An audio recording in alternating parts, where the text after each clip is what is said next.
Patay sa engkwentro ang tinagurang most wanted sa Calamba, Laguna na ipinaaresto dahil sa pagpatay sa isang pulis noong 2015. Narito report ni Von Aquino.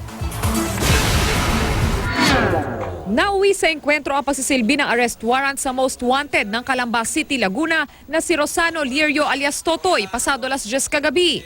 May arrest warrant ang suspect sa kasong murder ng mapatay umano nito ang pulis na si Pioto Alvin asignado sa isang engkwentro noong 2015. Sangkot umano noon sa gun for hire ang grupo ni Lirio. Sa ngayon, kasama na raw ang suspect sa kanilang drug watch list. Ito yung number 1 most wanted natin sa Calamba City.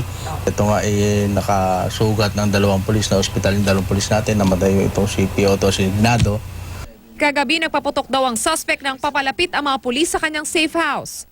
Napansin niya na may mga tao na papalapit doon sa kanyang bahay. At agaran itong pinaputukan yung mga pulis natin. At alam naman natin na ito nga, itong mga pulis, itong taong ito talagang lumalaban ng pulis sa pulis. So napilitan ang mga pulis natin para yung last resort natin para maidepensa yung sarili nila.